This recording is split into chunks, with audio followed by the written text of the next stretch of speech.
Kilalanin ng dalawang Ateneo Blue Eagles players na sina Rene Baterbonia at Divine Adili. Kinikilala ang 19-year-old na si Rene Clert Baterbonia bilang the pride of Agusan del Sur.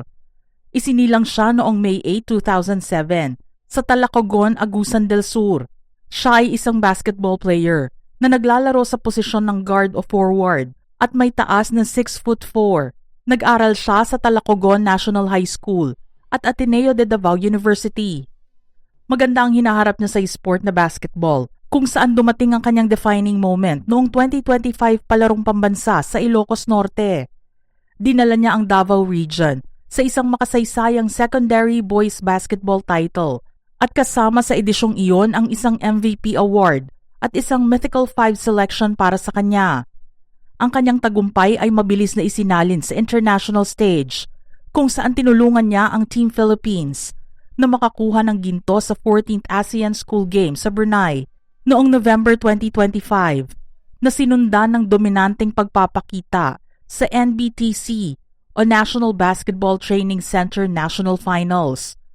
Bumalik siya sa kanyang sariling lalawigan upang pamunuan ang Davra sa 2026 palarong pambansa, pabalik sa finals at sa huli ay nakakuha ng silver medal. Dahil nangako siya noong nakaraang February na maglalaro sa Ateneo Blue Eagles, opisyal na lumipat si Baterbonia sa campus ng Katipunan noong unang bahagi ng June 2026 upang simulan ang pagsasanay para sa UAAP Season 89. Ayon nga sa kanyang alma mater na Talacogon National High School, before he became a household name on the national hardcourt, Rene Clert was her pride. He proved that no matter how small the town, dreams can grow big enough to conquer the national stage. Si Divine Adili ay isang 21-year-old Nigerian national na isinilang noong April 14, 2005 na naglalarong center na may taas na 6'10". Tinawag din siyang the Resilient High Tower. Naglaro siya para sa New Era University na nakakuha ng back-to-back championship sa National Athletic Association of Schools, Colleges and Universities o NAASCU Juniors Division, habang nakuha ang dalawang regular season MVP at dalawang finals MVP awards. Opisyal na nag-debut si Adili para sa Ateneo Blue Eagles noong UAAP Season 88 Men's Basketball Tournament. Bilang baguhang foreign student athlete, agad niyang pinatatag ang frontcourt ng Ateneo.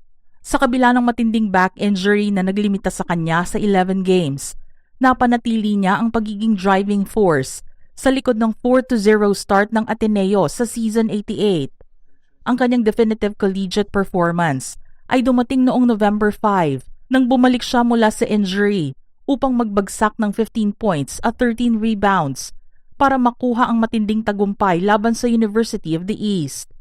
Subalit ang galing ng dalawang atleta ay natuldukan nitong June 8, 2026 nang mabalita ang kanilang pagkalunod habang nasa isang off-season team building activity sa Dipakulaw, Aurora.